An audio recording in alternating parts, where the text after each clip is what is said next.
Noong December 5, 2004, na-hire ako bilang security consultant sa Ako Bicol Party List or AKB kay Congressman Saldico.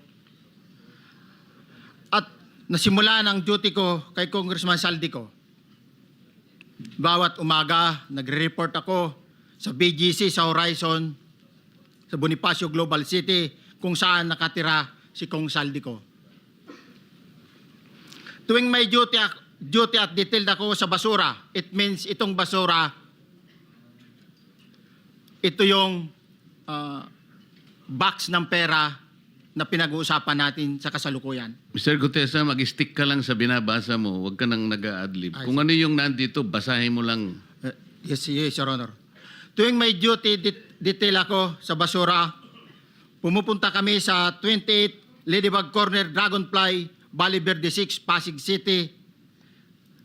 Tagabuhat lang ako ng malita ng basura.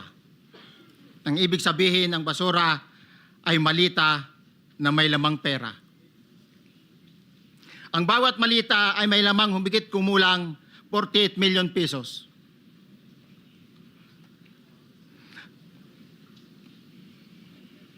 Ang bawat malita ay may post-it na nakadikit na nakasaad kung magkano ang laman ng bawat malita.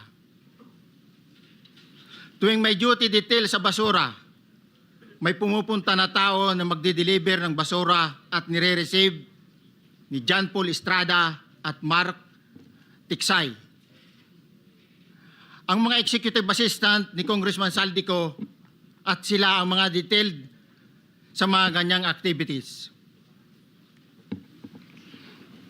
Ang mga nangyayari kapag duty kami sa basura, kalimitang dinadala sa bahay ni Congressman Saldico sa Valle Verde 6 at tinatanggap naman ni Mark at ni Paul. Pagkatapos naming may baba ang nasabing basura, ipinapasok sa bahay ni Congressman Saldico sa Valle Verde 6 at binibilang ni Mark at ni Paul. Alam ko na ang laman ng malita ay pera sapagkat nakita ko si Paul na binuksan ang malita at inilabas ang laman para bilangin. Ang isang ehemplo na nagdala ng pera ay si Congressman Eric Yap ng AXIS Party List. 46 na malita ang dala niya sa bahay ni Congressman Saldico sa Valle Verde 6. Pagkatapos mabilang, isinakay namin sa mga sakyan patungo sa Horizon Residence sa Taguig.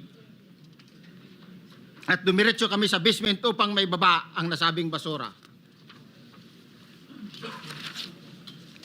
Bago ibaba ang nasabing basura,